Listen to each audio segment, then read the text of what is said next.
Moi, je suis à l'Assemblée nationale depuis 2007 et je constate qu'à l'Assemblée nationale est un lieu où on travaille, où on est respecté de ses collègues et où on respecte ses collègues. En tout cas, c'est mon expérience de députée. L'anorexie n'est pas un délit, elle n'est donc pas condamnable. Le projet de loi de la députée UMP marseillaise Valérie Boyer entend changer la donne. La parlementaire veut faire de cette incitation à la maigreur une provocation au suicide qui tomberait dès lors sous le coup de la loi. Et il y a une urgence aujourd'hui, sauver les ports français et le port de Marseille en particulier. Car ces récents événements contribuent à faire reculer la ville de Marseille et à faire souffrir les Marseillais qui subissent ce climat délétère.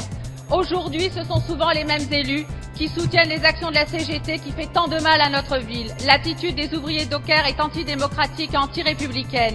J'ai un message à adresser surtout aux électeurs et aux adhérents et aux militants UMP de la circonscription. Circonscription que je connais bien puisque j'en ai été le député pendant un peu plus d'un quart de siècle. Aujourd'hui, j'ai décidé de passer la main et à mon avis, Valérie Boyer est la meilleure candidate qui puisse me succéder pour accomplir sa mission de parlementaire.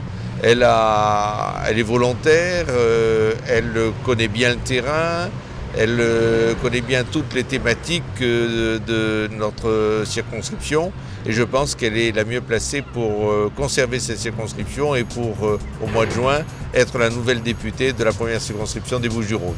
Le modèle social du Parti socialiste sans la poussière et le déjà-vu. D'une part parce qu'il propose des choses que nous avons déjà mis en place, comme par exemple les maisons de santé de territoire, comme par exemple les politiques familiales, comme par exemple la parité, mais comme par exemple les politiques sur les handicapés, alors qu'ils n'ont pas voté l'augmentation adultes handicapés, par exemple. Mais j'ai plein d'autres exemples. Mais surtout, ils sont aussi contre la médecine libérale et contre l'exercice libéral, puisqu'ils sont pour des mesures coercitives, ils sont pour des mesures qui contraignent à la fois les assurés sociaux, les malades et les professionnels de santé. Elle est jeune, mais elle a à la fois aussi de l'expérience. Cette expérience, elle pourra la mettre au service de nos concitoyens qui, dans des temps qui sont des temps, disons-le, difficiles, en auront besoin. Aujourd'hui, il faut que nous ayons un projet qui soit structurant socialement, qui nous permette de préserver la solidarité qui est tellement chère aux Français, mais que ça ne grève pas la dette. Une députée toujours sous protection policière. Menacée de mort pour avoir proposé une loi réprimant le négationnisme, Valérie Boyer a tenu à rendre hommage aujourd'hui aux victimes du génocide de 1915 à l'occasion du Noël arménien.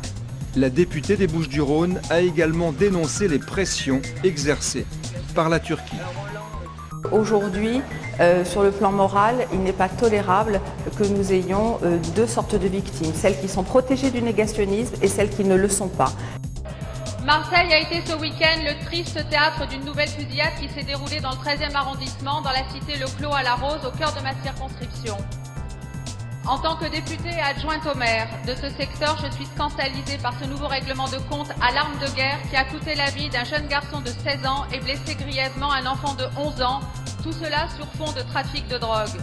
Quel que soit le mobile du crime, je voudrais avoir une pensée pour les familles touchées par ce drame, qui sont dans la peine d'avoir perdu un enfant aussi jeune et aussi brutalement.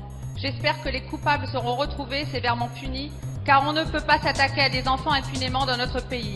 Nous avons très régulièrement des procédures de régularisation et qu'il est tout à fait possible pour les étrangers de se faire naturaliser en suivant un certain nombre de critères. Ça, c'est la première chose. La seconde, c'est que pour nous, le droit de vote est lié à la citoyenneté, à la nationalité. Donc c'est vraiment très important de conserver ce lien qui, pour moi, est indéfectible.